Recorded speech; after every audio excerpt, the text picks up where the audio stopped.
जय माता दी दोस्तों, स्वागत है आप सबों का मेरे चैनल पर। और आज मैं आप लोगों को माता कालरात्रि की कथा सुनाने जा रही हूँ।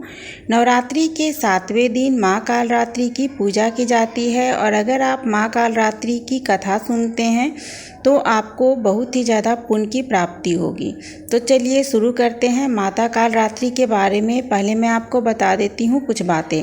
जैसा कि नाम से ही अभिव्यक्त है कि माँ दुर्गा की यह 7वीं शक्ति कालरात्रि के नाम से जानी जाती है, अर्थात जिनके शरीर का रंग घने अंधकार की तरह एकदम काला है। नाम से ही जाहिर है कि इनका रूप भयानक है। सिर के बाल बिखरे हुए हैं और गले में विद्युत की तरह चमकने वाली माला है। अंधकारमय स्थितियों का विनाश करने वाली शक्ति है कालरात्रि। काल से ही रक्षा करने वाली यह शक्ति है। इस देवी के 3 नेत्र हैं। ये तीनों ही नेत्र ब्रह्मांड के समान गोल हैं। इनकी सांसों से अग्नि निकलती रहती है। ये गंधर्व की सवारी करती हैं। ऊपर उठे हुए दाहिने हाथ की वर मुद्रा भक्तों को वर देती है। दाहिने की तरफ का नीचे वाला हाथ अभय मुद्रा में है, यानी भक्त हमेशा निडर निर्भय रहो।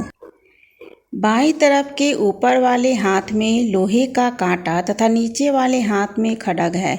इनका रूप भले ही भयंकर हो, लेकिन यह सदैव शुभ फल देने वाली माँ है, इसलिए ये शुभंकरी कहलाई। अर्थात इनसे भक्तों को किसी भी प्रकार से भयभीत या आतंकित होने की कोई आवश्यकता नहीं है।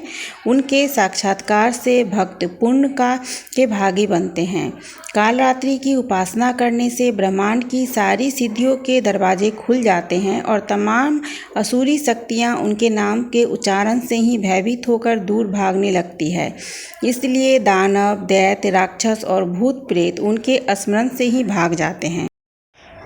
तो भक्तजनों, ये है माता कालरात्रि की विशेषता। अब हम उनकी कथा जानेंगे। एक पौराणिक कथा के अनुसार एक बहुत बड़ा राक्षस रक्तबीज था। इस दानव ने लोगों के साथ देवताओं को भी परेशान कर रखा था। रक्तबीज दानव की यह विशेषता थी कि जब उसके खून की बूंद धरती पर गिरती थी तो बिल्कुल उसके जैसा दानव बन जाता था।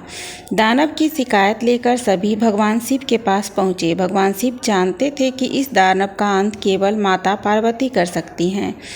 भगवान शिव ने माता से अनुरोध किया। इसके बाद माँ पार्वती ने स्वयं शक्ति संधान किया। इस तेज से माँ कालरात्रि को उत्पन्न किया।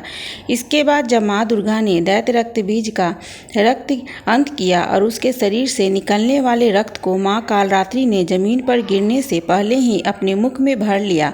इस तरह से देवी माँ ने सबका गला काटते हुए दानव रक्तबीज का अंत किया। रक्तबीज का अंत करने वाली माता पार्वती के इस रूप को माँ कालरात्रि कहा जाता है। तो ये है माँ कालरात्रि की कथा। तो दोस्तों, अगर आप लोगों को मेरी माता कालरात्रि की कथा पसंद आए तो इसे ज़्यादा से ज़्यादा भक्तजनों तक शेयर कीजिए, ताकि उन्हें भी माता कालरात्रि की कथा के बारे में पता चले। हम फिर मिलेंगे एक न्यू वीडियो के साथ मेरे चैनल पर। जय माता दी, हैप्पी नवरात्रि।